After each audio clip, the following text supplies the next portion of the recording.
A lot of times you'll have what's called a solid or a surface catalyst, and these tend to be metals.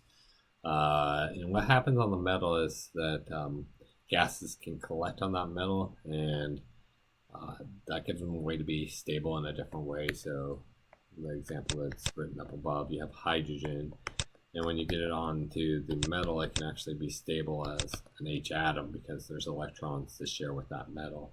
Where if it's out in the air, this is unstable because it has one valence electron and doesn't like that, so it makes that hydrogen molecule. So that's one effect. And also the other effect that a metal can do is it can bring gases onto a surface. And so if you have all the gases on the surface, then your concentrations increase. And so therefore, the reaction's just more likely to happen if you are trying to shoot a whole bunch of birds up in the air and they're moving around. It's pretty hard. But if they're all concentrated on the ground in a lake, you're more likely to be able to shoot one.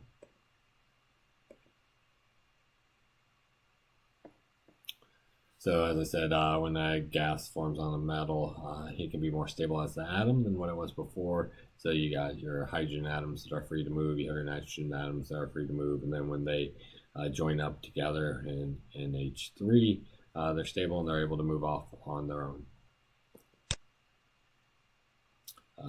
Another thing that happens is catalytic converter is similar, but other things can happen.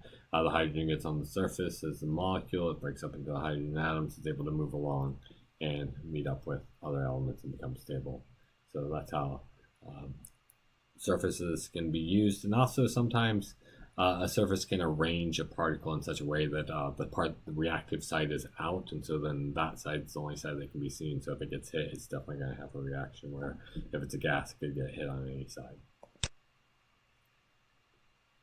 As I said, a catalytic converter is also a heterogeneous catalyst. In other words, it's solid. They contain platinum and have been placed in automobiles since 1974. But they are used to make our exhaust cleaner and better. Instead of getting carbon monoxide and nitrogen monoxide, you get carbon dioxide and nitrogen gas, which are much better for us to breathe and much better for our environment.